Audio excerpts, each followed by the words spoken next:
Hey everybody, it's Elmer here, and of course, Pastor. That's you. That's yep, me. Yep. And you can tell she's a pastor because she has some white stuff on her chin.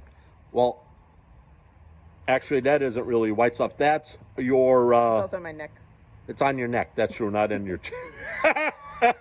That wasn't. Now it's on her chin. I saw it. She has no neck. Pastor Turtle.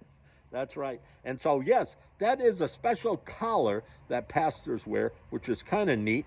And we just had service here on a beautiful Sunday. And so you should try to come on out here if you can, because we socially distance and we have a lot of fun with one another, and we get to worship God in God's space, which is outside. Isn't it nice? It's pretty cool. And what time does that happen, Elmer? I forget. Oh, yeah, that's at 10:15. She knows. She's just giving me a hard time. 10:15 on Sunday mornings.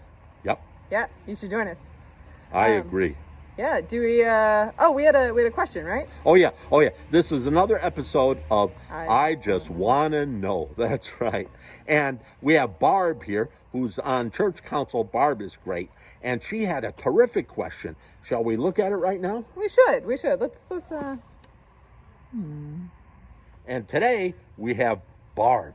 Barb is here to ask Pastor a question, and I'm sure it's going to be an exciting one because everybody knows Barb is just the best. Oh, yeah. Well, hi there. Hi. Listen, I want to know, how does Pastor write her sermons? How does she? And Mean like where? with a pen?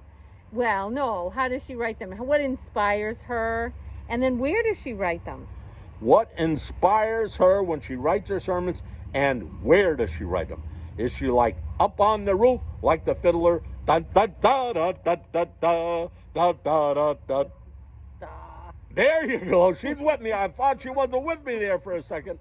So where is she when she writes her sermons, and what is her inspiration for her sermons? Is that right, Barb? That's right. That's an excellent question. Okay, it's all you, Pastor. We'll see you later. Bye. Bye-bye. Oh, yeah. Excellent, Barb. Yeah. Yeah. Great question, Barb. Well, it's kind of a two-parter. Kind of, where do you write your sermons, and how do you do it?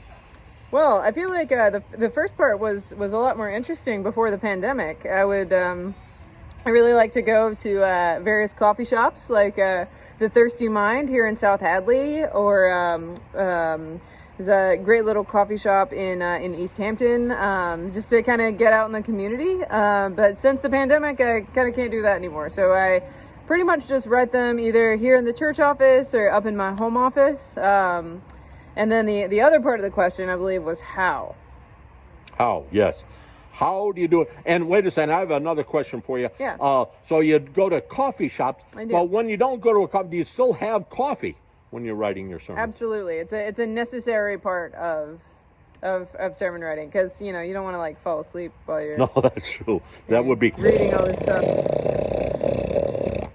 Exactly. That's exactly what it's like when I don't have coffee. So yeah, and then the how it sort of it varies. I mean, sometimes I always read the gospel passage starting on Sunday, the Sunday before. So I'll read the one for next week this afternoon, actually. Because I like to get ahead, and I think about it, and I just sort of like let it marinate, or I may read a commentary or two, or kind of look online, or sometimes I talk to my other pastor friends, and we kind of talk through it, and then it all really usually gets put together on Wednesday or Thursday. I just sit down and kind of hammer it out and put it all together. But then sometimes, I'll be on my own time, like watching some Netflix or something, and I'll be like, this movie actually like works with the gospel lesson, and then I'll put that in the sermon. So it's an art and a science, I think, sermon writing. But yeah, an art and a science. Kind of really cool when you think about it, huh, kids?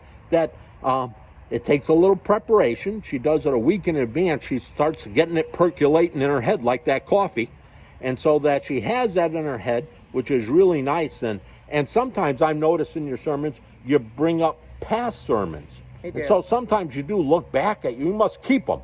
I do. I keep them all on my laptop. So on your laptop. Oh, yeah. That's a good idea. So you can pull them up and look at what you did 3 years ago. Yeah. And wow. and I've been preaching every week, with, a couple of years exception in between for about 10 years now. So I have a lot to kind of look back on and reflect on and say, like, wow, that was a really good sermon. I think I'm going to kind of recycle that idea. Or, wow, that was not great. I can do better than that now. So that would be my sermon. Not great. I would bring not greatness to a whole new level. Sometimes we all do. But that's another theological question, Elmer. Well, thank you, Barb. That was an excellent question. Great question. An excellent answer, Pastor. Thank you. And that was another week of I Just Want to Wanna know. know. So tune in again. We'd love to see you here live, too, on Sunday mornings at, what time was it again? I believe that was 10:15 on Sundays. 10:15 on Sunday. All right, everybody have a good week. Bye-bye. Bye-bye.